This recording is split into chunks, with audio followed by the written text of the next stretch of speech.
Good morning, my name is Kabeer Ali, and today I'm going to be presenting on central nervous system involvement in splenic marginal zone lymphoma. My co-authors are Jennifer Miatek, Falguni Patel, Abhinav Karan, and Walter Kwan. Marginal zone B-cell lymphoma represents a heterogeneous group of indolent non-Hodgkin lymphomas originating from the marginal zone of B cells in lymphoid tissue. We present a case of a patient with a ventriculoperitoneal shunt and recently diagnosed splenic marginal zone lymphoma who presented with status epilepticus and was subsequently diagnosed with secondary CNS involvement. A 49-year-old male with a past medical history of recently diagnosed splenic marginal zone lymphoma, seizure disorder, and hydrocephalus with a ventriculoperitoneal shunt presented with status epilepticus refractory to anti-epileptics. He was recently diagnosed with extranodal marginal zone lymphoma with bone marrow involvement as an outpatient. CT abdomen and pelvis showed significant splenomegaly measuring 20.7 centimeters in craniocaudal dimension with an ill-defined hypodensity in the dome of the spleen, as shown in Figure 1.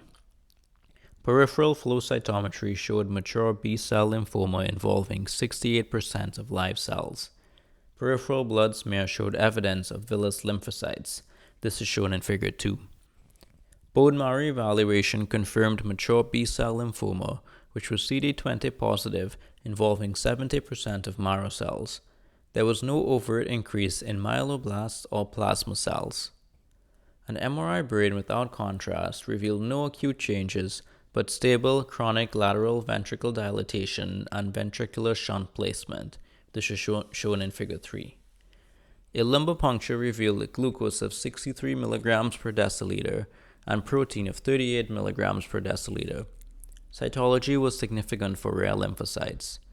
Flow cytometry of the CSF revealed 3% monoclonal B cells, concerning for lymphoma involvement. The sample was clear, and no red blood cells were identified in the CSF sample, which would indicate possible contamination. He received intrathecal methotrexate and hydrocortisone. Subsequently, after intrathecal treatment, the patient demonstrated no further seizure activity. The patient returned to baseline mentation and functional status. Repeat lumbar puncture after intrathecal treatment revealed no further malignant cells.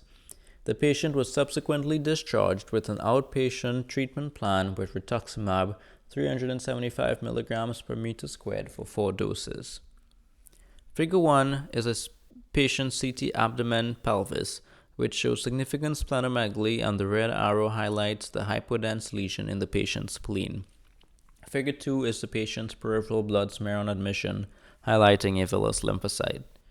Figure 3 is the patient's MRI brain.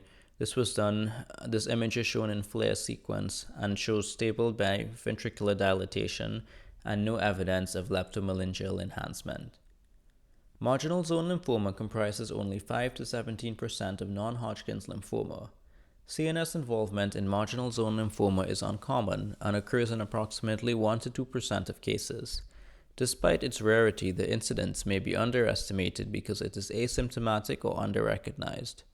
Diagnosing CNS involvement in marginal zone lymphoma relies on clinical assessment, neuroimaging studies, cerebrospinal fluid analysis, and histopathological examination. Imaging findings may reveal leptomeningeal enhancement, parenchymal lesions, or both. Cerebrospinal fluid analysis may demonstrate lymphocytic pleocytosis, elevated protein levels, and the presence of atypical lymphoid cells.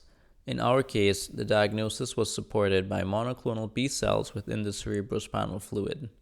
Limited data is available regarding secondary CNS marginal zone lymphoma, particularly concerning the efficacy of CSF analysis for its detection.